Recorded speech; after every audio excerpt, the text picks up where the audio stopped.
বাঁহাতি opening batter Junaid সিদ্দিকীর কথা আপনাদের খেয়াল আছে। তৎকালীন কোচ জেমি সিডন্সের খুব পছন্দের ক্রিকেটার ছিলেন জুনায়েদ সিদ্দিকী। আপনার মনে প্রশ্ন জাগতে পারে হঠাৎ করে জুনায়েদ সিদ্দিকীর কথা আসলে কেন বলছি? কারণ আছে।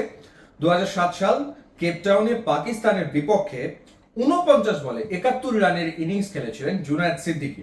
সেটা ছিল তার ডেবিউ ম্যাচ, অভিষেক ম্যাচ, এবং বাংলাদেশি ক্রিকেটারদের ভেতরে অভিষেক ম্যাচেই টি-20তে 50 করা একমাত্র ব্যাটার ছিলেন জুনায়েদ সিদ্দিকী।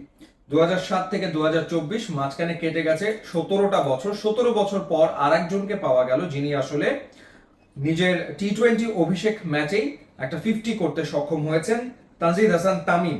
47 বলে 67 রানের ইনিংস খেলেছেন 142.55 স্ট্রাইক রেটে, যেখানে তিনি 8টা 4 মেরেছেন এবং দারুণ দুটো ছক্কা মেরেছেন। ভাগ্যের ছোঁয়া তিনি পেয়েছেন, কোনো সন্দেহ নেই, কারণ তিনি 3 রানের মাথাতেই আউট হয়ে যেতে পারতেন। একই ওভারে দুটো লাইফ তিনি পেয়েছেন এবং সেটা চতুর্থ ওভারের ঘটনা। এরপর তিনি আরো একটা লাইফ পেয়েছেন যখন তিনি আসলে 50 করে ফেলেছেন। 56 রানের মাথায় আরেকটা লাইফ তিনি পেয়েছেন।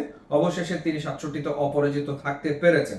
সো ভাগ্যের কিছুটা ছোঁয়া তিনি পেয়েছেন, সেটা তো নিশ্চিতভাবেই বলা যায়। কিন্তু সম্ভাবনাময় একটা ইনিংস, অভিষেকে এরকম একটা নক। ইনফ্যাক্ট তিনি শুরুতে কিন্তু বেশ নড়বড়ে ছিলেন। তার প্রমাণ হচ্ছে 12 বলে, প্রথম যে 12টা বল তিনি ফেস করেছেন, মাত্র 4 রান করেছেন ওই সময়টাতে। 12 বলে 4 রান। এরপরে তিনি 24 বলে 46 রান করেছেন, পরের 24 বলে 46 রান। উইকেটে একটু সেট হয়েছেন, তারপরে তিনি তার সহজাত স্ট্রোক গুলো আসলে খেলা শুরু করেছেন। 36 বলে তিনি 50-এ পৌঁছেছেন এবং 36 বলে 50-এ পৌঁছতে 6টা 4-এর পাশাপাশি দুটো ছক্কা তিনি মেরেছেন। সো ভাগ্যের ছোঁয়া পেল একটা ভালো ইনিংস, এবং ইনিংসটা তিনি এমন একটা সময় খেলেছেন যখন আসলে বাংলাদেশ টি-20 ফরম্যাটে ওপেনিং নিয়ে ভুগছে। বাংলাদেশের regular choice opener Liton Kumar Das এই মুহূর্তে আউট অফ ফর্মে তিনি আসলে নেই, এবং সৌম্য সরকার ইনজুরির সাথে এখনো লড়ছেন। ভাবা হচ্ছিল যে টি-20 ওয়ার্ল্ড কাপে বাংলাদেশের ইনিংসের সূচনা করবেন সৌম্য সরকার, কিন্তু তিনি ইনজুরি থেকে পুরোপুরি মুক্ত হতে পারেননি। সেই কারণে তাকে জিম্বাবুয়ের বিপক্ষে প্রথম 3 টি-20 ম্যাচের স্কোয়াডে আসলে রাখা হয়নি। চতুর্থ পঞ্চম ম্যাচ তার খেলার কথা আসলে রয়েছে। সো একজন আনসার্টেন আর একজন আউট অফ ফর্ম, সেই সময়টাতে আসলে ব্যাকআপ ওপেনারের তো চিন্তা ডেফিনেটলি নির্বাচকদের করতে হয়েছে। সে কারণেই তানজিদ হাসান তামিমকে স্কোয়াড ভুক্ত করা হয়েছে।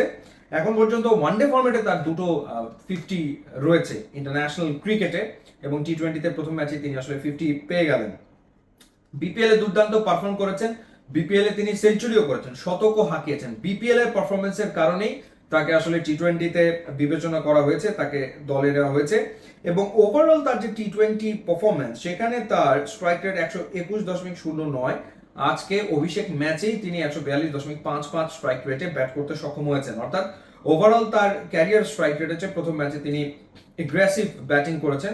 শুরুর স্ট্রাগলের পার্টটা আসলে বাদ দিয়ে সবচেয়ে বড় ব্যাপার তিনি সেই সম্ভাবনাটা দেখিয়েছেন। অর্থাৎ পটেনশিয়ালিটি তার ভেতরে রয়েছে, কনসিস্টেন্সিটা আসলে দরকার। ধারাবাহিকভাবে যদি তিনি রান করতে পারেন, বাংলাদেশ ওয়ানডে হোক বা টি-20 হোক বা টেস্টই হোক না কেন, ওপেনিং এর এই প্রবলেম থেকে বেরিয়ে আসতে পারছে না। ধারাবাহিকভাবে ওপেনিং এ কেউ রান করতে পারছে না। সেই জায়গাটাতে তানজিদ হাসান তামিম তিনি যদি এই সমস্যার সমাধান আনতে পারেন, তাহলে বাংলাদেশ টিমের ওভারঅল অনেক সমস্যার সমাধান আসলে হয়ে যায়। তার ইনিংস কেমন লাগলো ডেফিনেটলি জানাবেন। ইউটিউব এবং ইনস্টাগ্রাম লিংক দেওয়া আছে, যদি যোগ দেন তাহলে খুবই খুশি হব। And thanks for watching.